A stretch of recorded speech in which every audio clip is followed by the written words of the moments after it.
counting number 1, counting number 2, counting number 3, slowly open your eyes. 17வது batch யோக குழுவிற்கு அனைவருக்கும் காலை வணக்கம். ஃபர்ஸ்ட் நேரா உட்கார்ற அளவுக்கு பழக்கம் வரணும். நேரா நிமிர்ந்து உட்கார முடியுதா? முதுகு தண்டுவடத்தை நேரா வச்சு உட்கார அளவுக்கு பழக்கத்துக்கு வரணும். அந்த பழக்கத்துக்கு வந்துருக்கீங்களா? உட்கார முடியுதா? அந்த மாதிரி இந்த உடல் பயிற்சியோட மனப்பயிற்சிக்கும் சேர்ந்து பழகி வர்றது ரொம்ப நல்லது. மனப்பயிற்சிக்கு முதுகுத்தண்டோடம் நேரா இருக்கும்.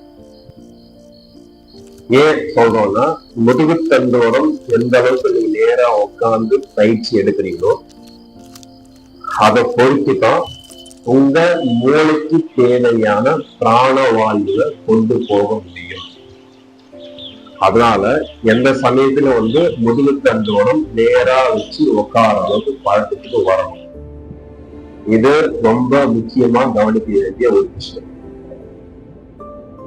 யோகால உட்கார்ந்தாலே முதுகுத்தண்டோடம் நேரா வச்சு உட்காரணுங்கிற அந்த விஷயத்துக்கு ஆட்டோமேட்டிக்கா நடந்து வந்துச்சு.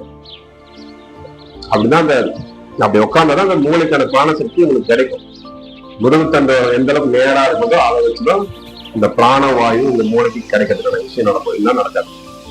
ஆனா ரொம்ப கவனமா இருக்கும். சரியா? ரொம்ப முக்கியமா கவனிக்க வேண்டிய ஒரு விஷயம். ரெண்டாவது, கடந்த வாரங்கள்ல போன வாரங்கள்ல ஹைட் வெயிட்லாம் நம்ம இந்த அப்ளிகேஷன் ஹைட் வெயிட் இந்த மாதிரி ஃபார்மாலிட்டிஸ் நம்ம குடிச்சிட்டோம். இந்த ஹைட் வெயிட் அப்படிங்கிறது எதுக்காக நம்ம எடுத்தோம், என்ன காரணம் அப்படின்னு கேட்டீங்கன்னா, இந்த யோகாசன பயிற்சிகள்ல சில பயிற்சிகள் சேர்த்து செய்ய வேண்டிய கட்டாயம் இருக்கு. சில பயிற்சி நம்ம சேர்த்து செய்யணும். யோகாசனத்தால கூட சேர்த்து அது வார்ம் அப் எக்ஸசைஸ் அப்படின்னு சொல்லுவோம். சான்ஸ்கிரிட்ல இது பேர் யாமம் அப்படின்னு பேரு. அந்த வார்ம் அப் எக்ஸசைஸ் யாருக்காக அப்படின்னு கேட்டீங்கன்னா, இந்த தொப்பை அதிகமா இருக்கு, தொட பெருசா இருக்கு, படி ஏறும் போது மேல் மூச்சு கீழ் மூச்சு வாங்குது, உடம்புல கொலஸ்ட்ரால் அதிகமா இருக்கு, இந்த மாதிரி சொல்றவங்களுக்காக சில எக்ஸசைஸ் நம்ம சேர்த்து செய்யணும். அதான் வார்ம் அப் எக்ஸசைஸ் அப்படின்னு சொல்றோம். இப்ப இது வரைக்கும் 4 ஆசனம் முடிச்சிட்டோமா? 4 முடிச்சிட்டோம். சரி, இதுக்கப்புறம் வரக்கூடிய ஆசனங்கள் மிக மிக சக்தி வாய்ந்த ஆசனங்கள், அட்வான்ஸ் ஆசனங்கள் அப்படின்னு சொல்றோம். இந்த 4 ஆசனங்களுக்கு பேஸ். இதுக்கப்புறம் வரக்கூடிய ஆசனங்கள் எல்லாமே அட்வான்ஸ் ஆசனம். அதாவது நேரடியாக நோய்களை சரி செய்யக்கூடிய சக்தி வாய்ந்த ஆசனங்கள் அட்வான்ஸ் ஆசனம் சொல்றோம். இது நேரடியாக நோய்களை சரி செய்யக்கூடிய சக்தி வாய்ந்தவை. நேரடியாகனா என்ன? அடுத்த கேள்வி வரும். இந்த ஆண்கள் பெண்கள் அப்படின்னு எடுத்துக்கும் போது, இந்த பெண்கள் விஷயம் பார்க்கும்போது பெண்களுக்கு மேஜரா இருக்கக்கூடிய பிரச்சனைகள், அதாவது கர்ப்பப்பை சம்பந்தமான பிரச்சனைகள், மாதவிடாய் பிரச்சனைகள், வெள்ளைப்படுதல் பிரச்சனைகள், கர்ப்பப்பையில நீர் கட்டி, பிசிஓடி கட்டி, ஃபைப்ராய்டு கட்டி, அந்த மாதிரி கருமுட்டை சரியா வீரியத்தோட வரலன்னு சொல்றது, கருமுட்டை உற்பத்தி இல்லைன்னு சொல்றது, இந்த கர்ப்பப்பையில பூச்சி இருக்கு, வண்டு இருக்குன்னு சொல்றது, இந்த மாதிரி மேஜரா பெண்களுக்கு இருக்கக்கூடிய பிரச்சனைகள். ஆண்கள் அப்படின்னு சொல்லும் போது ஆண்மை குறைபாடு, விந்து அணுக்கள் உற்பத்தி இல்லை, உயிரணுக்கள் குறைபாடு, அதுக்கப்புறம் அந்த விந்து அணுக்கள் உயிரணுக்கள் நீந்தி போறதுல பிரச்சனைகள், அதோட வால் துடிப்பா இல்ல, நீந்தி வீரியத்தோட நீந்தி போகல அப்படின்னு சொல்றது. அதுக்கப்புறம் விந்து நீர் சொட்டு சொட்டா நீர்த்து போயிருக்குன்னு சொல்றது. அதுக்கப்புறம் அந்த ஆண் உறுப்பு பீனிஸ் அப்படின்னு சொல்லுவாங்க. ஆண் உறுப்புக்கு பேர் பீனிஸ். அந்த பீனிஸ்க்குள்ள ப்ரொஸ்டோட் கிளாண்ட் ஒன்று இருக்கும். அந்த ப்ரொஸ்டோட் கிளாண்ட் வந்து நீங்க போச்சுன்னு சொன்னா யூரின் வந்து சரியா வராது, சொட்டு சொட்டெல்லாம் போகும். அந்த ப்ரொஸ்டோட் கிளாண்ட் நீங்கி போறது. இந்த ப்ரொஸ்டோட் கிளாண்ட் நீங்கி போகிறதுல வந்து தந்தை பெரியா இருக்கு. ஆபரேஷன் பண்ணி என்ன பண்ணுவாங்க, இடுப்புல வந்து ஒரு பையை கட்டி விட்டுருவாங்க. யூரின்லாம் அதெல்லாம் போகணும். அதுக்கப்புறம் அதை எடுத்துட்டு அந்த மாதிரி ஆண்களுக்கு இருக்கக்கூடிய அந்த செக்ஸ் கிளாண்ட் சம்பந்தமான மேஜரான பிரச்சனைகள், அந்த மாதிரி பெண்கள் சொல்ற பெண்களுக்கான மேஜரா செக்ஸ் கிளாண்ட் சம்பந்தப்பட்ட பிரச்சனைகள், இது எல்லாத்தையும் சரி செய்யக்கூடிய சக்தி வாய்ந்த அட்வான்ஸ் ஆசனங்கள் இதுக்கப்புறம் வரப்போகுது. 4 ஆசனத்துக்கு பிறகு. அப்படி இருக்கும்போது அந்த ஆசனங்களை செய்வதற்கு என்ன பிரச்சனை அப்படின்னு கேட்டீங்கன்னா, இந்த உடம்பு தான் பிரச்சனை. அதாவது இடுப்பை தூக்குங்க அப்படின்னா பல பேருக்கு தூக்கவே வராது. ஏன்னா உடம்பு எப்படி இருக்கு, குண்டா இருக்கு, தொட பெருசா இருக்கு, இடுப்பு தூக்க முடியல, காலை தூக்க முடியல, இப்படின்னு நிறைய பிரச்சனை இருக்கிறதுனால முதல்ல நம்ம என்ன செஞ்சோம்னா, அந்த வாத காத்து உடம்புல வந்து வாத காத்து அதிகமா இருக்கும்போது உடம்பு வந்து வெயிட்டா கனமா இருக்கும். அப்போ இந்த குடலை சுத்தம் பண்ணிட்டோம் அப்படின்னு சொன்னா அந்த வாத காத்து ஒரு கட்டுப்பாட்டுக்குள்ள வரும்போது உடம்பு கொஞ்சம் இலகுத்தன்மைக்கு வரும். அதாவது லேசினஸா தெரியும்.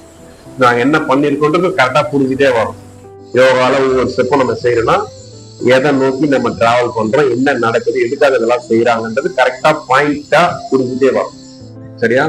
அப்ப அந்த பேபி மாத்திரை சாப்பிடும் போது அந்த வாத காத்து ஒரு கட்டுக்குள்ள வரும்போது உடம்பு கொஞ்சம் என்ன ஆகும், ஒரு கம்ஃபர்டபுள் ஜோன் நோக்கி டிராவல் பண்ணும். கொஞ்சம் ஈஸியா இருக்கிற மாதிரி ஒரு உட்காரத்துக்கோ இல்ல இடுப்பு தூக்கத்துக்கோ உட்காரத்துக்கோ கொஞ்சம் வசதியா இருக்கும். இது கூடவே நம்ம என்ன பண்ணணும், அந்த 4 எக்ஸசைஸ் சொன்னமா இல்லையா, 4 எக்ஸசைஸ் அதை சேர்த்து செய்யும் போது உங்களுக்கு இதுக்கப்புறம் அவருடைய ஆசைகளை உங்களால செய்ய முடியும். அப்ப என்ன செய்ய போறோம் அப்படின்னு கேட்டீங்கன்னா, இந்த இடுப்பு தூக்குங்க, காலை தூக்குங்க அப்படின்னு சொல்லும் போது உங்க உடம்புதான் பிரச்சனையா இருக்குன்னு சொல்லும் போது இந்த இடத்துல நம்ம வந்து என்ன செய்ய போறோம்னா, இயற்கைக்கு மாறான ஒரு விஷயம் நம்ம செய்ய போறோம். என்ன செய்ய போறோம்? இயற்கைக்கு மாறான ஒரு செயலை நம்ம செய்ய போறோம். எப்பவுமே வந்து இயற்கைய மனிதனால் வெல்ல முடியாது. இயற்கை யாராவது வெல்ல முடியுமா? ஒரு புயல் வீசுதுன்னா அதை யாராவது தடுக்க முடியுமா? வெல்ல முடியுமா? இயற்கையை வெல்ல முடியாது, யாராலும் வெல்ல முடியாது. இருந்தாலும் நாம என்ன பண்ண போறோம், இயற்கையை மீறி நம்ம என்ன பண்ண போறோம், ஒரு செயல் செய்ய போறோம். அப்படின்னா என்ன அப்படின்னு கேட்டீங்கன்னா, பொதுவா அனைத்து ஜீவராசிகளும் ஒரு நிலைப்பாட்டோட வாழ்ந்தாக வேண்டும். நல்லா கவனிக்கணும். காலையில அப்படி மொழி வாசக்கூடாது, கவனிக்கணும். இந்த பூமியில வாழ்ற ஜீவன்கள் ஒரு நிலைப்பாட்டோட வாழ்ந்தோம். அப்படி வாழும்போது 5 அறிவுக்கு உட்பட்ட ஜீவராசிகள், 6 அறிவுக்கு உட்பட்ட ஜீவராசிகள் அப்படின்னு 2 கேட்டகரியா பிரிக்கிறோம். 5 அறிவுக்கு உட்பட்ட ஜீவராசிகள், 6 அறிவு ஜீவராசி அப்படின்னு 2ஆ பிரிக்கிறோம். அது 2ஆ பிரிக்கும் போது 5 அறிவுக்கு உட்பட்ட ஜீவராசிகளை விதிக்கப்பட்டவை அப்படின்னு பிரிக்கிறோம். நல்லா புரிஞ்சுட்டு வரலாம். 5 அறிவுக்கு உட்பட்ட ஜீவராசிகளை விதிக்கப்பட்டவை, 6 அறிவு ஜீவராசி வந்து விதைக்கப்பட்டவை. இந்த விதிக்கப்பட்டவை விதைக்கப்பட்டவைக்கு 2 வித்தியாசம் இருக்கு. இது சிலருக்கு புரியும், சிலருக்கு புரியாது. இப்ப உங்களுக்கு புரியுற மாதிரி விளக்கம் சொல்லணும்னா, இந்த விதிக்கப்பட்டவை அப்படின்னா என்ன அப்படின்னு கேட்டீங்கன்னா, இப்போ உதாரணத்துக்கு ஒரு காகம் இருக்கு. அது என்ன செய்யணும், அதாவது ஒரு மரத்துல கூடு கட்டும். அது கூடு கட்டும் போது அந்த குச்சி, தழை இது மாதிரிலாம் எடுத்து என்ன பண்ணணும், கூடு கட்டும். கூடு கட்டி மரத்துல கூடு கட்டி அதுல வந்து முட்டையிட்டு குஞ்சு பொறிச்சு அதோட வாழ்க்கை நடக்கும். அப்படி நடக்கும்போது ஒரு தானே புயல் மாதிரி புயல் காத்து வீசுதுன்னா அந்த புயல் காத்துல அந்த காகத்தோட கூடு வந்து கலைஞ்சு போயிடும். அப்படித்தானே? அது கலைஞ்சு போனதுக்கு அப்புறம், அந்த புயல் காத்துல கலைஞ்சு போனதுக்கு அப்புறம் அதுக்கப்புறம் திரும்ப வந்து என்ன பண்ணும், தன்னோட கூட்டை வந்து கட்டும். அப்படி கட்டும் போது இந்த புயல் காத்துல நம்மளோட வீடு வந்து இடிச்சு போச்சு, கலைஞ்சு போச்சு ஆனா நம்ம என்ன செய்யணும்னா இப்ப கொஞ்சம் நல்லா ஸ்ட்ராங்கா எந்த வெயில் அடிச்சாலும் மழை பெய்ஞ்சாலும் அந்த கூடு கலையாத அளவுக்கு வீடு கட்டணும் அப்படின்னு நினைச்சு செங்கல்லோ சிமெண்டோ கம்பியோ ஜல்லியோ வச்சு வீடு கட்டுதான். எத்தனை முறை தன்னோட கூடு கலைஞ்சாலும் எத்தனை முறை கலைஞ்சாலும் அது அதை போலத்தான் கட்டும், அதே போலதான் கட்டும். அப்ப இதெல்லாம் என்னன்னு கேட்டா விதிக்கப்பட்ட அர்த்தம் புரியுதான். ஒரு சிலந்தி இருக்குன்னா அது பாருங்க, அது கட்டக்கூடிய அந்த அதோட வீட்டை பாருங்க, எந்த இன்ஜினியராலும் கட்ட முடியாத ஒரு சிறந்த கட்டமைப்புல கட்டுது. அது மாதிரி கட்ட முடியுது யாராலும்? ஒரு சிறந்த கட்டமைப்புல கட்டுது. அந்த கூடு கலைஞ்சு போகுது, கலைஞ்சு போகும் திரும்ப திரும்ப அப்படிதான் கட்டுது, மாத்தி கட்ட போக முடியாது. அப்ப இதெல்லாம் விதிக்கப்பட்டவை அப்படின்னு புரிஞ்சுக்கணும்னு நினைக்கிறேன். விதைக்கப்பட்டவன் அப்படின்னு கேட்டீங்கன்னா இப்ப ஜப்பான் இருக்கு. ஜப்பான்ல அடிக்கடி சுனாமி பூகம்பம் அடிக்கடி நடக்கும். அது சாதாரண பழகி போன ஒரு விஷயமா இருந்துச்சு அந்த நாட்டுல. அப்படி நடக்கும்போது ஒரு முறை சுனாமி தாக்குதல் ஏற்பட்டா அதுக்கப்புறம் அந்த சுனாமியோட தாக்குதல் இருந்து தப்பிச்சுக்கிறதுக்காக என்ன பண்றோம், மிகப்பெரிய சுவர்களையும் மிகப்பெரிய ஒரு கட்டமைப்பையும் உருவாக்கணும். பூகம்பம் வந்துட்டா கூட இடிச்சுட்டா கூட வீடெல்லாம் பில்டிங் எல்லாம் இடிச்சுட்டா கூட திரும்ப எத்தனை சக்தி வாய்ந்த பூகம்பம் வந்தாலும் அந்த கட்டுமானம் சரியான அளவுக்கு என்ன பண்றோம், கட்ட முடியுது, பாதுகாப்பா கட்டிக்கிறோம். அப்போ இந்த மனிதனின் போல் விதைக்கப்பட்டவன். 6 அறிவு ஜீவராசிங்கிட்டு விதைக்கப்பட்டது, 5 அறிவு ஜீவராசி விதிக்கப்பட்டது. இது ரெண்டுத்துக்கும் வித்தியாசம் தெரியும். அப்படி இருக்கும்போது இந்த 6 அறிவு கொண்ட மனிதன் என்ன பண்றான், அந்த இயற்கை அப்படிங்கிற ஒரு சக்தியை மீறி தன்னோட 6 அறிவை கொண்டு என்ன பண்றான், இயற்கைக்கு மாறான ஒரு விஷயத்தை செஞ்சுக்கிறானா இல்லையா? அப்படிதானே? அந்த மாதிரி நாம இங்க என்ன பண்ண போறோம்னா இயற்கைக்கு மாறா எதிர்த்து ஒரு செயலை செய்ய போறோம்.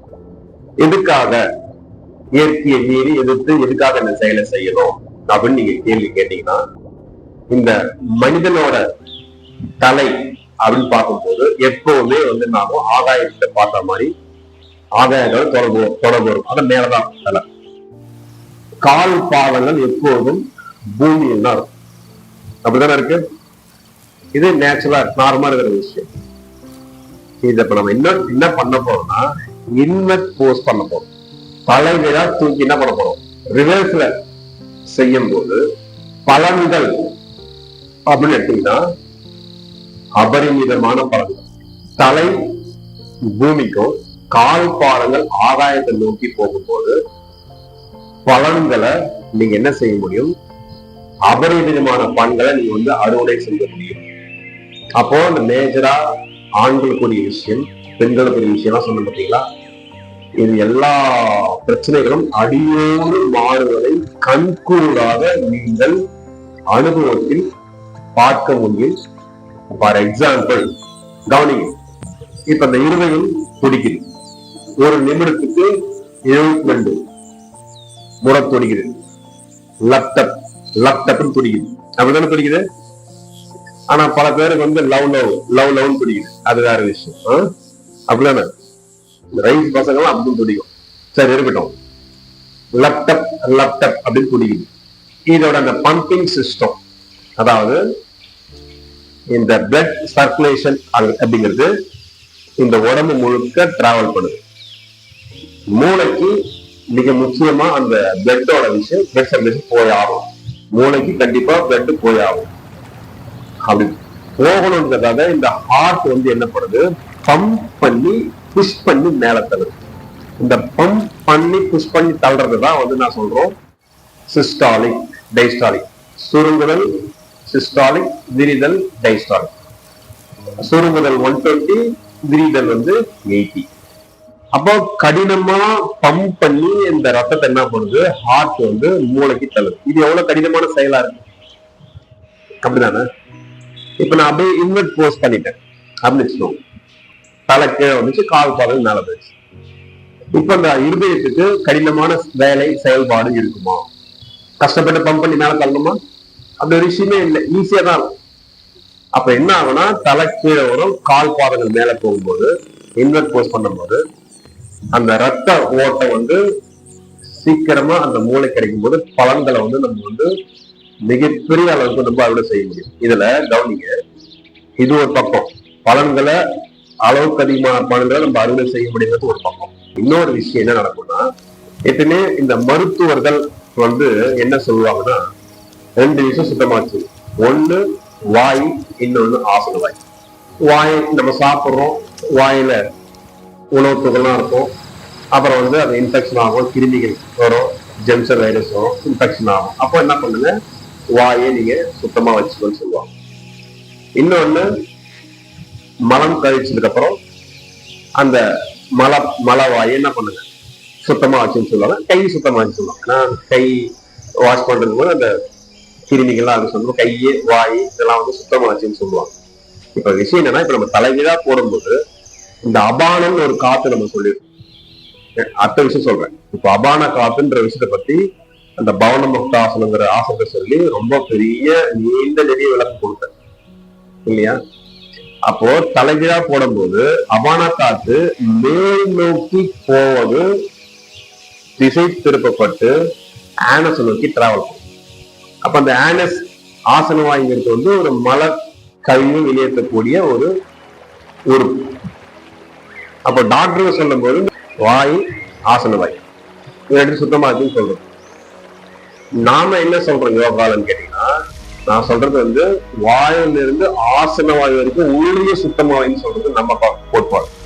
அவங்க சொல்றது அங்க சுத்தமா இருக்கு, இங்க சுத்தமா இருக்கு. நாம சொல்றது வாயில இருந்து ஆசன வாய் வரைக்கும் உள்ள மொத்தமா கிளீனா வைன்னு சொல்றோம், சுத்தமா வச்சுக்கோன்னு சொல்றோம். அப்படிதானே சொல்றோம். அதெல்லாம் நடக்குது. இது ஆங்கில மருத்துவத்தில் கிடையாது. அதாவது உடலை உள்ள சுத்தமா வச்சுக்க அப்படிங்கிற கான்செப்ட் ஆங்கில மருத்துவத்தில் கிடையவே கிடையாது. யோகால சித்த மருத்துவம் அப்படின்னு ஒரு டாபிக் இருக்கு. உங்களுக்கு சித்த மருத்துவம் சொல்லி தருவோம். எப்பன்னா அந்த தியான பயிற்சி எல்லாம் முடிச்சதுக்கு அப்புறம் மருத்துவ டாபிக் தனியே ஒரு சப்ஜெக்ட் போகும். ஃபுல்லா மெடிக்கல் சப்ஜெக்ட் தான், மருத்துவத்தை பத்தி தான் வரும். அப்போ அது சித்த மருத்துவம், ஆங்கில மருத்துவம் பெரிய பெரிய ஒரு விளக்கங்கள்லாம் போகும் தியான பயிற்சிக்கு பிறகு.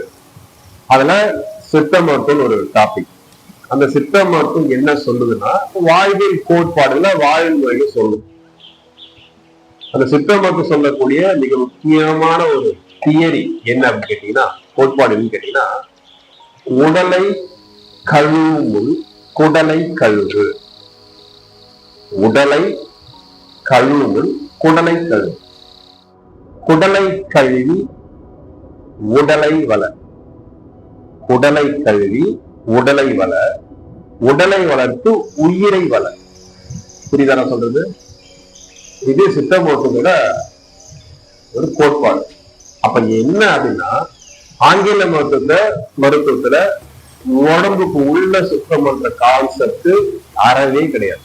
ஆனா யோகால உண்டு. அதெல்லாம் பேசிக்கா நம்ம என்ன பண்ணோம், யோகாக்கு வந்த உடனே உங்களுக்கு கடந்த வாரம் என்ன பண்ணிட்டோம், வேதி மாத்திரை கொடுத்து குடலை சுத்தப்படுத்துங்க அப்படின்னு சொல்லிட்டோம். இந்த குடலை சுத்தம் பண்ணிட்டாலே பாதி பிரச்சனை ஒழிஞ்சு. அதுக்கப்புறம் இப்ப வரக்கூடிய ஆசனம், இது அட்வான்ஸ் ஆசனம். இடுப்பு தூக்கி இதை பயிற்சி செய்யுங்க அப்படின்னு சொல்லும்போது அதுக்கு பேஸாக என்ன பண்றோம், இடுப்பு தூக்கி செய்யணும் இல்லையா, யோகாசனம் செய்யணும் இல்லையா, தலைகீழான ஆசனம் செய்யணும் இல்லையா. அதுக்காக இப்ப 4 எக்ஸசைஸ் வந்து என்ன பண்றோம், இடையில கொடுக்குறோம். இன்னைக்கு கொடுப்போம் 4 எக்ஸசைஸ். இதை செய்யும் போது இதுக்கப்புறம் வரக்கூடிய ஆசனங்களை உங்களால வந்து ஈஸியா செய்ய முடியும். அப்போ அந்த தொடை கரையும், தொப்பை கரையும், இடுப்பெல்லாம் கரையும். உங்களால உடம்ப வந்து என்ன பண்ண முடியும், கொஞ்சம் தூக்க முடியும். ட்ரை பண்ணி உங்களால முடியும். இதுக்காகத்தான் என்ன பண்ணிருக்கிறோம், இவ்வளவு வேலை ஐடி வெயிட் எடுத்ததுல இருந்து, அப்ளிகேஷன் பார்த்ததுல இருந்து, வேதி மாற்றத்துல இருந்து எல்லா வேலையும் இதுக்காக செஞ்சிருக்கோம். புரிஞ்சுதா என்ன பண்ணிட்டு இருக்கிறோம்னு? நல்லா புரிஞ்சுக்கோங்க. இந்த 4 எக்ஸசைஸ் நான் வந்து சொல்லி கொடுக்குறோம்னா கண்டிப்பா இந்த எக்ஸசைஸ் செஞ்சு கண்டிப்பா உடம்ப நீங்க உங்க கண்ட்ரோலுக்கு கொண்டு வந்தாகணும். ஏன் சொல்றேன்னு கேட்டீங்கன்னா, நிறைய பேரோட பிரச்சனை என்ன தெரியுமா? என்னை யாருமே மதிக்கவே மாட்டேங்கிறாங்க, என் பேச்சை யாருமே கேட்க மாட்டேங்கிறாங்க, என் வார்த்தைக்கு மதிப்பே இல்லை, நான் என்னதான் பாவம் பண்ண தெரியல, கடவுள் ஏன் என்னை வந்து தண்டிக்கிறான், எனக்கு இந்த வீட்டுல மரியாதையே இல்லை, யாரும் என் வார்த்தைக்கு நிதிக்க படிக்க மாட்டேங்கிறீங்க, மதிக்க மாட்டேங்கிறீங்க சொல்றாங்களா? இதுக்கெல்லாம் என்ன காரணம் நீங்க நினைக்கிறீங்க? உங்களுக்கு இந்த பிரபஞ்சம் வசப்படவில்லைன்னு அர்த்தம். முதல் பாயிண்ட், இந்த பிரபஞ்சம் உங்களுக்கு வசப்படவில்லை.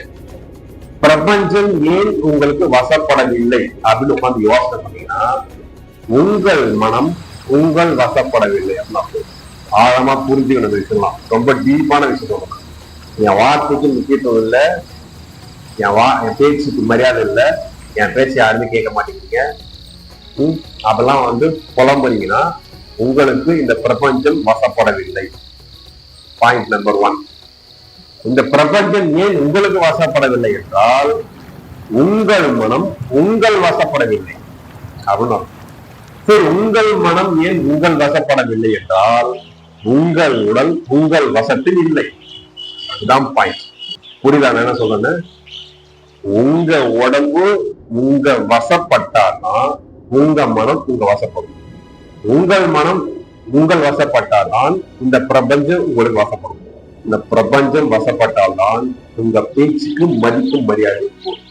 அப்போ உங்க மனம் உங்கள் வசப்பட வேண்டுமானால் என்ன செய்யணும்னா, உங்க பிராண சக்தியை வந்து நீங்க வசப்படுத்தணும்.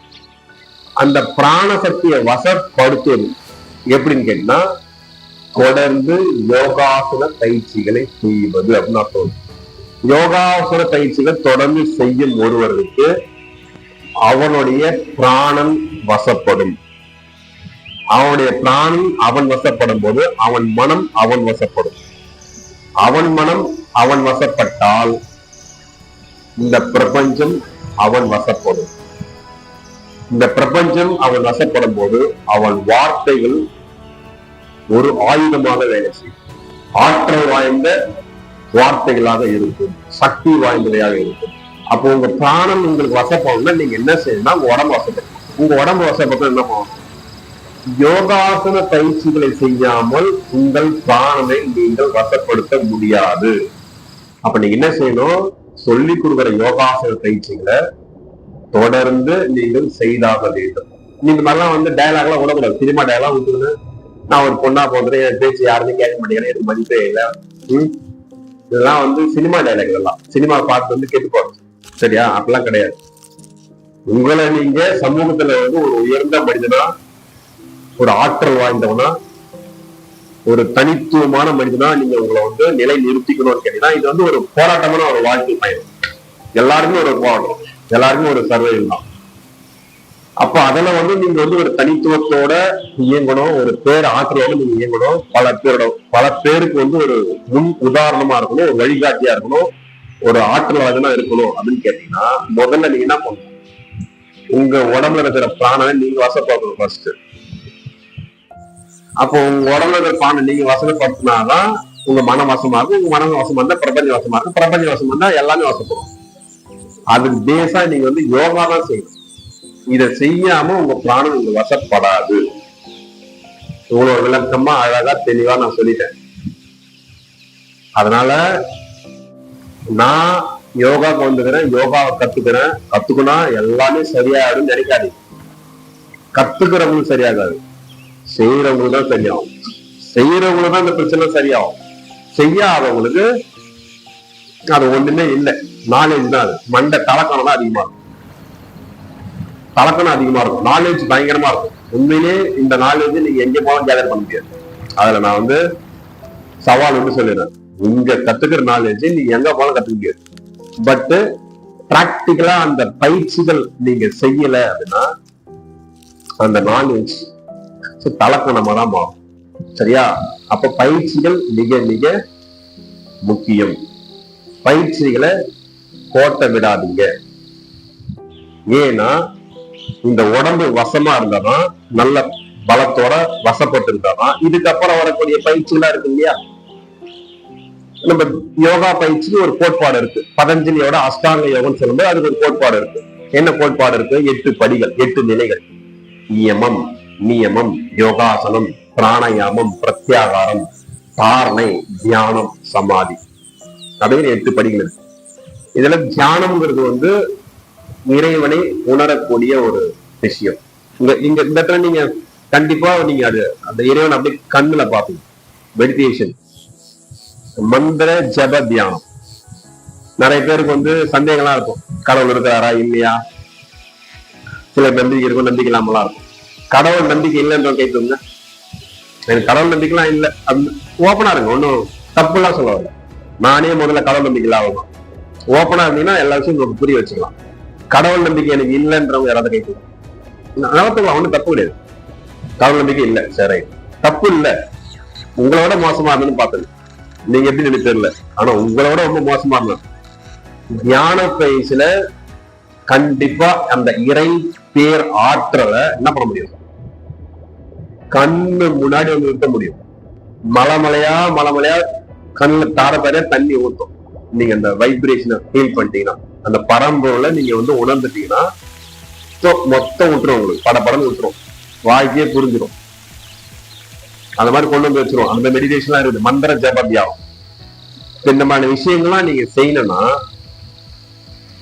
ரொம்ப முக்கியமான பயிற்சிகள் எல்லாமே. மனப்பயிற்சிகள்லாம் ஆரம்பிக்கும் போது ரொம்ப ரொம்ப ரொம்ப முக்கியமான பயிற்சிகள்லாம் இருக்கு. சோ அதெல்லாம் செய்யணும்னு சொன்னா இந்த உடம்பு தாங்கணும்னு வேண்டாமா? தாங்கணும்ல. பானை நல்லா இருந்தாதான் பானைக்குள்ள தண்ணி ஊற்றி வைக்க முடியும். பானை ஓட்ட இருந்தா தண்ணி நிக்காது.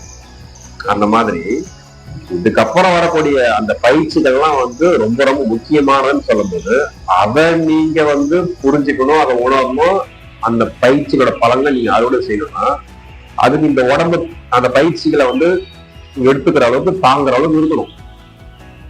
அதுக்கு தான் இந்த உடம்பு என்ன பண்றோம், ஆசன பயிற்சிகளை கொடுத்து முதல்ல ஸ்டடி பண்றோம். இங்க பாருங்க, அந்த 17 கோட்பாடுன்னு பார்க்கும்போது ஃபர்ஸ்ட் இயமம் தான் சொல்றாரு, 2வது நியமம் சொல்றாரு, 3வது ஸ்டெப் தான் யோகாசனம். இப்ப உங்களுக்கு நாங்க ஏம நியமம் சொல்லவே இல்லை அப்படின்னு என்ன தெரியுமா? அப்படின்னா என்னன்னு தெரியுமா? தெரியாது. ஆனா அவர் இயம நியமத்தை சொல்லி கொடுத்துட்டு தான் நீங்க யோகாசனத்துக்கு போகணும்னு சொல்றாரு. அதான் பேஸ், அதான் கோட்பாடே.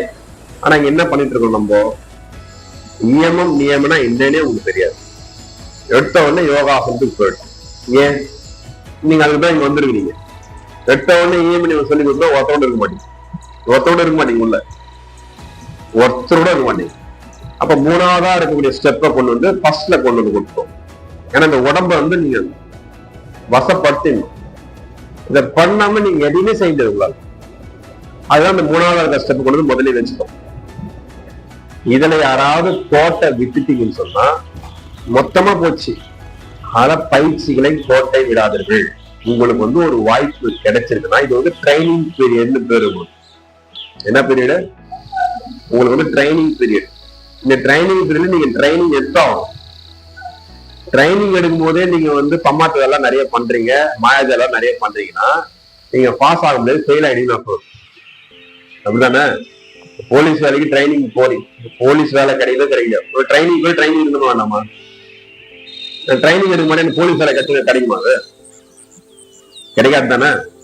அப்ப அது ட்ரைனிங் பீரியட் உங்களுக்கு வந்து ஒரு 6 மாதமோ 8 மாதமோ 10 மாதமோ இல்ல 1 வருஷமோ அப்படின்னு வச்சுக்கோங்க. உங்களுக்கு ட்ரைனிங் பீரியட்னா நீங்க ட்ரைனிங் போய் ட்ரைனிங் எடுத்துட்டு அதுல வந்து நீங்க நல்லா மெச்சூர்ட் ஆயிடுச்சு. அதுக்கப்புறம் செய்யாம வருது, தேவைப்பட்டா செஞ்சுக்கிறதுங்கிறது அப்புறம். இப்ப நீங்க சைக்கிள் ஓட்ட கத்துக்கிறீங்கன்னு வச்சுக்கோங்க, உங்களுக்கு சைக்கிளே ஓட்ட தெரியாது, இப்பதான் உங்களுக்கு சைக்கிள் ஓட்ட கத்து கொடுக்காத வச்சுக்கோங்க. சைக்கிள் ஓட்ட கத்து கொடுக்கும்போது 2 கையை விட்டு ஓட்டமானா என்ன ஆகுது? அதுக்கு பேர் வந்து கொழுப்பு அப்படின்னு பேரு. கத்துக்கும் போது நல்லா கத்துக்கிட்டு அதுக்கப்புறம் கையை விட்டு ஓட்டம்னா பரவாயில்ல. அதனால இந்த ட்ரைனிங் பீரியட்ல யோகா செய்ய வேண்டிய காலகட்டத்துல நான் செய்யாம இந்த கையை விட்டு ஓட்டுற மாதிரிதான் செய்யாம நீங்க இந்த பம்மாத்து வேலை பண்ணீங்கன்னா இதுக்கப்புறம் வரக்கூடிய பயிற்சிகள் விஷயங்கள் எல்லாமே உங்களுக்கு வந்து கிடைக்காம போயிடும். அதனால யோகாசன பயிற்சிகளை தவறாமல் செய்து கொண்டே வர வேண்டும். எனக்கு ரொம்ப ஆசை இருக்கு. என்ன தெரியுமா ஆசை? இந்த பயிற்சி வந்து ஒரு 40 வாரம் நடக்கும். இந்த 40 வாரமும் வந்து நான் உங்களுக்கு வந்து யோகா குருவா இருந்து இந்த கலையை நல்லபடியா சொல்லி கொடுத்து நல்லபடியா முடிச்சுட்டு உங்க பிரச்சனை எல்லாம் தீர்த்து வச்சுட்டு வீட்டுக்கு வரணும்னு ஆசைப்படுறேன். நியாயமான ஆசை தானே? ஒரு யோகா குருவா இருந்து உங்களுக்கு எல்லாத்தையும் சொல்லி கொடுத்து உங்களை சரி பண்ணி வீட்டுக்கு அனுப்பணும்னு ஆசைப்படுறேன்.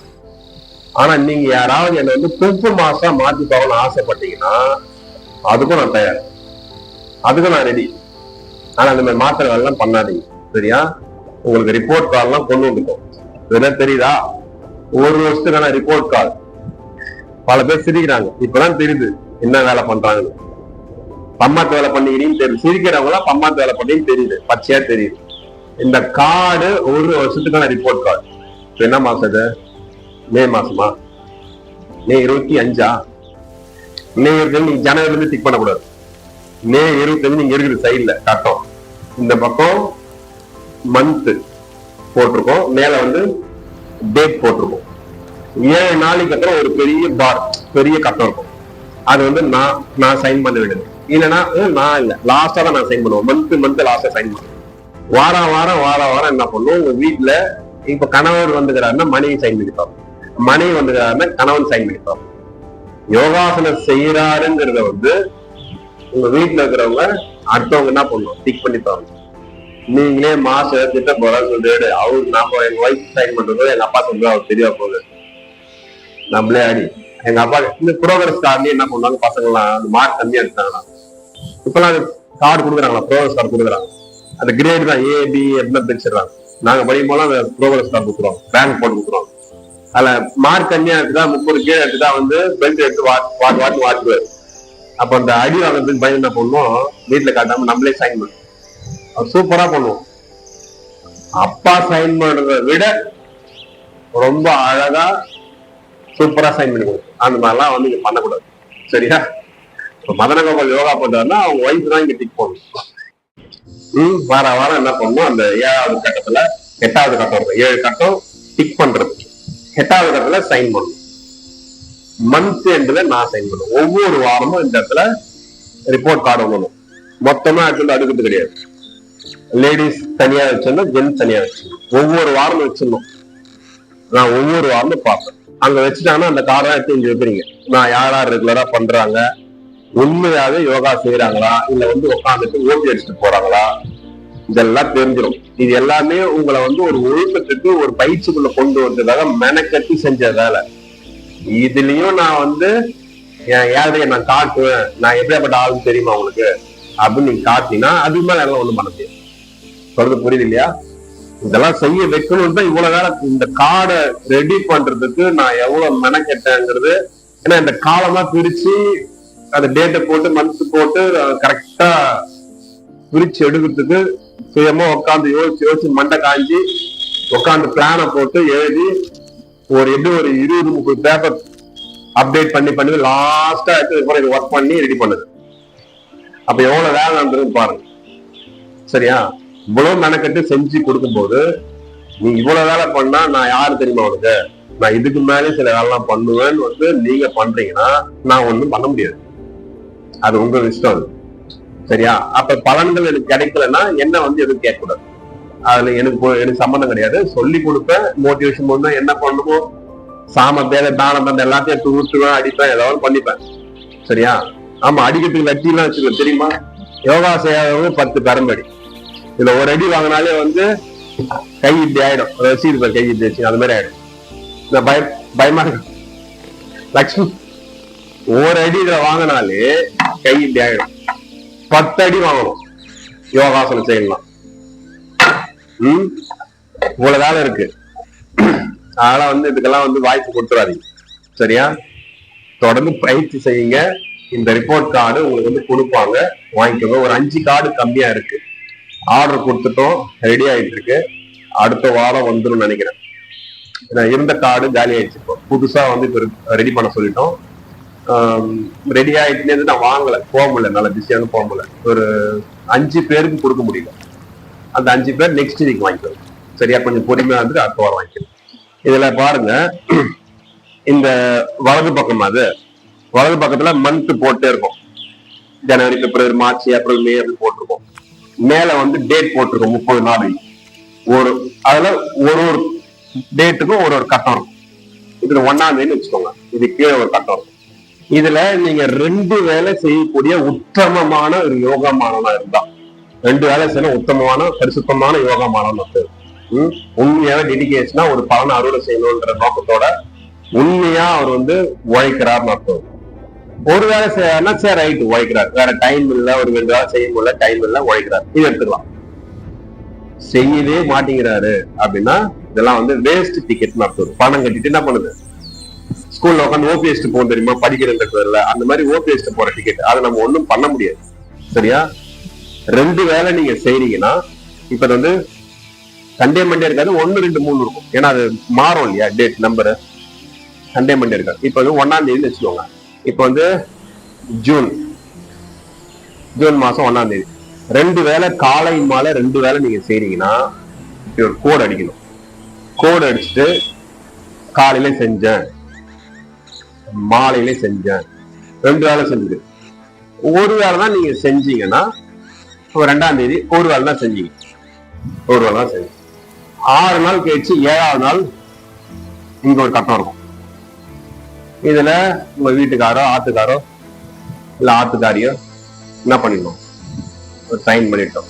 லாஸ்டா அந்த மந்த் எண்டுல மாஸ்டர்னு இருக்கும், நான் சைன் பண்ணிடுவேன். ஒவ்வொரு வாரமும் இந்த இடத்துல ரிப்போர்ட் கார்டு வரணும். இல்ல இப்பெல்லாம் பண்ணி தெரிஞ்சா சேர்ந்து பண்ணுறீங்களா, இப்பெல்லாம் டைப் பண்ணி தெரிஞ்சா சேர்ந்து மடம் தோணுதா, புரியுது. எல்லாம் ஒரு மாதிரி பாக்குறாங்க. பாக்குற பாருங்க பொருளாதாரம் உண்டான்னு கேக்குறாங்க, அந்த மாதிரி பாக்குறீங்க.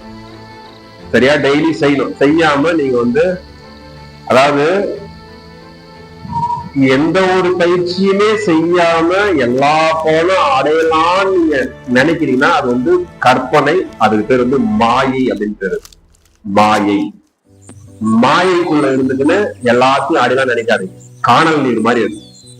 மாயை என்பது ஒரு காணல் நீர். இந்த இடத்துல இருக்கிற வரைக்கும் நீங்க நல்லா இருப்பீங்க, நாளை சந்தேகமே வேண்டாம். நீங்க செய்யலாலும் சரி, நீங்க யோகாவை சுத்தமான தொடர்ந்தாலும் சரி, இந்த ஒரு வருடம் காட்டாதீங்க. ஏன் தெரியுமா? இந்த 1 வருஷம் உங்களுக்கு எந்த பாதிப்பும் வராது, எந்த பிரச்சனையும் கிட்ட நெருங்காது, வராது. ஏன்னா இந்த 18 சித்தர்கள் என்ன பண்றாங்க, 18 சித்தர்களும் குருமார்களும் உங்க ஆத்மாவுக்கு துணையாகவே இருப்பார்கள். அதான் குரு பூஜை. எந்த ஆபத்தும் வராது, வர விடாது. வந்தாலும் தலைக்கு வருது, தலைப்பை விடப்போம். அந்த மாதிரி விஷயம் நடக்கும். சரியா? இது எதுவுமே செய்யாம இருந்தாலும் சரி. ஆனா கோர்ஸ் முடிச்சுட்டு காலை தூக்கி முடிச்சுட்டு நீங்க டாடா பாய் பாய் எல்லாம் வீட்டுக்கு போயிட்டு வரலாம் அனுப்புவோம் இல்லையா? அனுப்புன அடுத்த செகண்ட் இந்த கேட்ல விட்டு 1 அடி ஸ்டெப் காலை வச்சீங்கன்னா உங்களுக்கு என்னெல்லாம் நடக்கும்னு எனக்கு தெரியாது, என்னெல்லாம் நடக்கும்னு எனக்கு தெரியாது. அப்படின்னா என்ன அர்த்தம்? இந்த யோகாசன பயிற்சியில இந்த யோக சாஸ்திரத்தை கத்துக்கும் போது அந்த குரு சிஷ்ய பூஜை, குரு சிஷ்ய உறவோடு வரும்போது இந்த குருமார்களின் ஆத்மா, அவனோட சோல் என்ன பண்ணும்னா உங்களுக்கு மறைமுகமாக உங்கள் கூடவே உங்களுக்கு துணையா இருக்குங்கிறது புரிஞ்சுக்கும். காலம் கிட்ட எதுவும் நெருங்காது, பிரச்சனை வராது. இதெல்லாம் 18 வருஷம் அனுபவம், 18 வருஷம் அனுபவம். பிரச்சனை வராது. செய்யாம இருந்தாலும் தலைக்கு ஒரு தலைப்பாடு போதும். ஆனா இதை நீங்க முடிச்சுட்டு நீங்க வெளியில காலை வச்சுட்டு நீங்க உங்க வாழ்க்கைக்குள்ள போவீங்கல்ல, அந்த உலகம், இது ஒரு உலகம், அது ஒரு உலகம், 2 உலகம் இருக்கு. இது சித்தர்கள் உலகம், தெய்வீக உலகம், அது வேற உலகம். இது அருள் உலகம், அது பொருள் உலகம். அருள் உலகத்துல இருக்கிற வரைக்கும் பிரச்சனை கிடையாது. இதை முடிச்சுட்டு நீங்க வெளில போனா பொருள் உலகத்துக்கு போயிடுவீங்க. பொருள் உலகத்துக்குள்ள போகும்போது நீங்க சேர்த்து வச்ச கர்மா மொத்தமா அட்டாக் பண்ணாரு. ஒரு கர்மா அட்டாக் பண்ணும் போதே தாங்க முடியல, மொத்தமா தாக்குனா மொத்தமா வரும். அதனால இந்த மாதிரி விஷயங்கள்லாம் உங்க கர்ம வினைகளை, உங்களோட பிரச்சனைகளை, பிரச்சனை ஒண்ணும் இல்லை ஏதோ நினைச்சிட்டு இருக்காதீங்க. பிரச்சனை நீங்க செஞ்ச கர்ம வினைதான், வேற ஒண்ணு கிடையாது.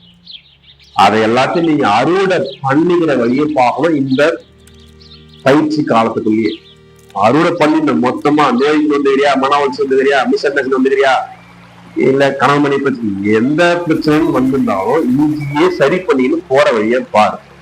உட்காந்து யோகா எல்லாம் சரியாயிடும் நீ கற்பனை பண்ணி உட்காந்துன்னா சரியாகும். உங்க மனசு ஓகே ஆயிடும். உங்க மனசுக்கு நீ பயிற்சியே செய்யாமே உங்க மனசு நான் பேசுறதுலே தெரியாது விஷயம் அந்த மாதிரி. ஆனா நீங்க எதுவுமே செய்யாம வெளில போனீங்கன்னா அது பெரிய சிக்கல் எல்லாம் உண்டு பண்ணுறதுக்கு அப்புறம் பாத்துக்கோங்க. அதெல்லாம் இங்கேயே செஞ்சுக்கணும், இங்கேயே சரி பண்ணிக்கணும், எல்லாத்தையும் சரி பண்ணிட்டு நீங்க அப்ளிகேஷன் எழுதி கொடுத்து இந்த அப்ளிகேஷன் எல்லாம் பார்க்கும்போது போன பேட்ச்னா வந்து கண்ணில் அப்படியே தண்ணி தான் வந்தது எனக்கு. அவங்க அப்ளிகேஷன் எல்லாம் பார்த்து இந்த மாதிரி எல்லாம் அசூரியமா இருக்கிறாங்களே, நான் கொஞ்சம் கடுமையா வேலை செய்ய வேண்டியிருக்கேன்னு வந்து கொஞ்சம் கண்ணில் தண்ணி வந்தது. ஆனா இந்த அப்ளிகேஷன் உங்க அப்ளிகேஷன் பார்த்துட்டு கண்ணில் தண்ணி வரல, ரத்தம் தான் வந்து ரத்தம். ஒவ்வொருத்தரும் 40, 30, 25, 25க்கு மேலதான் நோய். ஒவ்வொருத்தரும் 25க்கு மேலதான். ஏதோ அந்த சின்ன வயசு பசங்க மட்டும் ஒரு 4-5 டிக் பண்ணி வச்சுக்கிறது, அந்த யூட்ரஸ் விஷயம், அந்த மன உளைச்சல், அந்த மாதிரி விஷயம். மீதி எல்லாரும் 25க்கு மேலதான். அப்ப எவ்வளவு கடுமையா உழைக்க வேண்டியது பாருங்க. நீங்க எவ்வளவு கடுமையா உழைக்க வேண்டியது பாருங்க. உங்க உழைப்பு கரெக்டா இருக்கும், ஏன் உழைப்பு கரெக்டா இருக்கும். உங்க உழைப்பு தன் எத்தனம் அதெல்லாம் கேள்விப்பட்டீங்களா? தன் எத்தனம், பிற எத்தனம், தெய்வ எத்தனம் சொல்லுவாங்க. தன் எத்தனம் என்பது உங்க விஷயம், அதாவது நீங்க கரெக்டா இருக்குது. உங்களோட பயிற்சிகள், உங்க பயிற்சி முறைகள், உங்களோட விஷயங்கள் எல்லாமே கரெக்டா இருக்கிறது. பிறையத்தனங்கிறது என் விஷயம், நான் கரெக்டா இருக்கிறது. நான் கொடுக்குற பயிற்சிகள், நான் கொடுக்குற எஃபோர்ட், அதுல நான் கரெக்டா இருக்குது. இந்த தன் எத்தனமும் பிறையத்தனமும் சரியாக இருக்கும் பட்சத்தில் தான் தெய்வ எத்தனத்தோட அருள் அப்படிங்கிறது உங்களுக்கு கிடைக்கும், அதாவது பிளஸிங்கிறது கிடைக்கும். இதுல எந்த ஒரு விஷயம் தன்னேத்தனத்திலேயோ இல்ல பிறையத்தனத்திலேயோ குறைவு இருக்குதுன்னா கண்டிப்பா தெய்வ எத்தனம் கைவிட்டு விடும். அப்படின்னா என்ன, பலன் கிடைக்காதுன்னு அர்த்தம். இதுல ஒரே விஷயம் கேட்டா பிறையத்தனம் எதுவுமே கரெக்டா இருக்கும். பிறையத்தனம் ஒரு சின்ன அணு அளவு கூட உங்களை பார்க்க முடியாது, அணு அளவு கூட. அப்படின்னா என்ன அர்த்தம், என் விஷயத்துல வந்து 100க்கு 1000 மடங்கு கரெக்டா இருந்தான். அதெல்லாம் இப்படி இருக்கு, நான் ஆனஸ்டியா ஒரு போல்டா இருக்கு. என்ன அர்த்தம்னா கரெக்டா இருப்பேன், குறை கண்டுபிடிக்கவே முடியாது, கண்டுபிடிக்கவே முடியல, பண்ணவே மாட்டேன், கண்டுபிடிக்கிறது பண்ணவே மாட்டேன். என் கிட்ட இருந்து வர விஷயம் கரெக்டா வந்துடும், அங்கதான் பிரச்சனை. அதெல்லாம் ஒவ்வொருத்தரும் பார்த்துக்கோங்க. ஏதோ வந்தோம், உக்காந்தோம், பணம் கட்டிட்டோம், எல்லாம் அவரே சரி பண்ணிடுவாரு அப்படின்னு நினைச்சீங்கன்னா அந்த மாதிரி மாயாஜாலெல்லாம் எனக்கு தெரியாது. வாயில இருந்து லிங்கம் எடுக்கிறது, கையில இருந்து திரும்ப. நான் ஞானம் அடைஞ்சவதான், 6 வருஷம் ஆகுது, 5 வருஷம் ஆகுது ஞானம் அடைஞ்சு. ஞானம் அடைஞ்சிட்டா வாயில இருந்து லிங்கம் எடுப்பாரு, கையில இருந்து விபதி கொட்டும், அப்படி ஆசீர்வாதம் பண்ணாலும் இங்கிட்ட அப்படியே சக்கராசு அப்படியே பறந்து வந்து அப்படியே பிளஸ் பண்ணோம். அப்படிலாம் நினைக்காதீங்க. நான் 2 விரலை விட்டு வாயில கையை வச்சேன்னா வாந்தி தான் வரும், லிங்கம்லாம் வராது. வாந்தி நல்லா எடுப்பேன், லிங்கம் வராது. சரியா? அதனால இந்த மாதிரி நிறைய மாயாஜாலெல்லாம் பண்ணுவாங்க. அப்படியே சாமி வந்து இறங்கி எல்லாத்தையும் நம்ம செஞ்சு கொடுத்துறோம் அப்பெல்லாம் வந்து கற்பனை பண்ணாதீங்க. தெய்வ வழிபாடுங்கிறது மன அமைப்பை ஒரு சாந்தத்தோட, ஒரு நம்பிக்கையோட, ஒரு உற்சாகத்தோட வச்சுக்கிறதுக்கான ஒரு ஏற்பாடு, அவ்வளவுதான். மற்றபடி அப்படியே இறங்கி வந்து எல்லாத்தையும் செஞ்சு கொடுத்துட்டு போறது ஒரு வேலை கிடையாது. சில சமயம் நான் பேசும்போது உங்களுக்கு அந்த என்ன, இவர் வந்து ஆன்மீக விஷயம்லாம் இழுப்புறாரு, அப்புறம் அவன் வரமாட்டான், எவனும் வரமாட்டாலும் சொல்றோம் இல்லையா, அப்படிலாம் பேசணும் இல்லையா. இப்படியே இந்த மாதிரி வார்த்தைலாம் அவர் யூஸ் பண்றாருன்னு சில சமயம் யோசிப்பீங்கலாம். தெய்வ வழிபாடு இருக்கு, ஆன்மீக நம்பிக்கை இருக்கு, அதில் தான் இருக்கிறோம். ஆனா அதை வந்து மூடத்தனமா இல்லை. நான் போற பாதை ஞான பாதைன்னு பேரு. சரியை, கிரியை, யோகம், ஞானம் 4 பாதை இருக்கு ஆன்மீகத்துல. நான் இருக்கிற பாதை வந்து ஞான பாதை. நீங்க உங்களை நான் கொண்டு போற பாதை யோக பாதை. அப்ப சரியை, கிரியெல்லாம் என்னன்னு அப்புறமா நம்ம தெரிஞ்சுக்கலாம். சரியா? அதனால வந்து இந்த மாதிரி கற்பனை எல்லாம் பண்ணிட்டு இருக்காரு. பயிற்சி செய்யுங்க, பயிற்சி மட்டும்தான் உண்மை, அது மட்டும்தான் உண்மை. மீது எல்லாமே பொய். மருத்துவம் அப்படிங்கிறது வடிகட்டின பொய். சரியா? வடிகட்டின பொய்.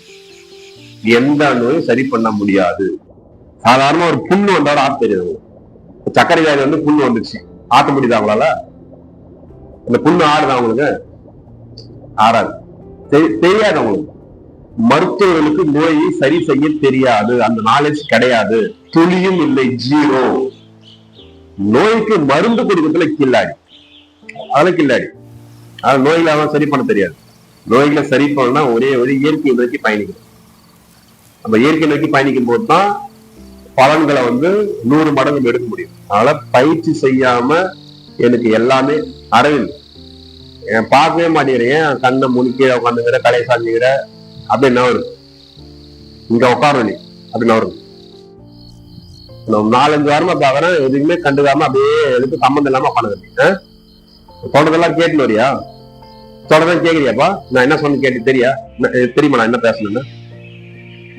என்ன பேசணும் சொல்லு. கண்ணு 2 இங்கதான், கை சாதாரண நோடு, கம்முன்னு உட்காரு. இந்த கையை நோடுறது, கால் தான் உன் போக்கஸ் வேற எங்கேயும் போகணும் இருக்கும். எந்த பொருளும் வச்சு கூடாது. இந்த வளையல் போடுறது, கொலுசு போடுறது, வாட்சு கட்டின்னு வர்றது, தண்ணி பாத்திட்டு உள்ள வச்சுக்கிறது, எதுவுமே இருக்கக்கூடாது. வெறும் கையோட காலை ஒரு நோட்டு பானை எடுத்து கம்முன்னு உட்காந்து. தண்ணி பாட்டில் இருந்தா கூட உங்க கவனம் எங்க இருக்கும்? தண்ணி மேலதான் இருக்கும். பேக் பக்கத்துல வச்சீங்கன்னா பேக் மேலதான் கவனம். எதுவுமே இருக்கக்கூடாது. அடுத்த வாரம் அந்த கொலுசு எல்லாம் போட்டு கூடாது. பார்த்து செயின் நிறைய அந்த நகைலாம் போட்டு வரது எல்லாம் ஒரே ஒரு பிளாஸ்டிக் வளையல் சொல்லிட்டு நான் பொண்ணு பார்க்க வராம அப்படியே லைனா ஒரு அப்படின்றது ஒரு டஜன் 2 தான் போட்டுருக்கீங்க. எதுக்கு அது? அதெல்லாம் கைட்டிருக்கும். சரியா? ஒரே ஒரு பிளாஸ்டிக் வளையல் பட்டையா ஒண்ணு போட்டுங்க. கொலுசு வேண்டாம், அந்த செயின் வேண்டாம், இதெல்லாம் வேண்டாம். அதெல்லாம் பண்ணாத. எதுக்கு அதெல்லாம் டைவர்ட் ஆகிற? கம்முன்னு உட்காந்து அமைதியா கண்ணு எங்கன்னா நவரவே கூடாது, நகரவே கூடாது. இதுக்கப்புறம் இங்கெல்லாம் உட்காருங்க, கொஞ்சம் தள்ளி உட்காந்துங்க. மற்றவங்களாம் இங்கெல்லாம் வந்து உட்காரும். புரியுதா? கையை நோன்ற, கால் நோன்ற, இங்க பாக்குற கவுந்து உட்காந்துக்கிற, எதுவுமே கவனிக்க மாட்டேன். பயிற்சி செஞ்சுட்டு வரணும். செய்யாம எந்த பலனும் கிடையாது. இதுக்கு யோகா சென்டர், யோகா மாஸ்டர் பொறுப்பேற்க முடியாது. சரியா? ஆனா நீங்க செஞ்சுட்டு வந்தீங்கன்னா 1000 மடங்கு ரிசல்ட். அதுல சந்தேகமே வேண்டாம். இப்போ 1 மாசம் ஆயிடுச்சா, 4 வாரம் ஆயிடுச்சு, இது 5ஆவது வாரம். அது இந்த 5 வாரத்துல பயிற்சி செஞ்சு வந்தவனுக்கு உடம்பு என்ன சொல்லுது? உடம்பு என்ன சொல்லுது? அந்த ஒரு உற்சாகம் வருதா? ஒரு தெம்பு ஒண்ணு வருதா?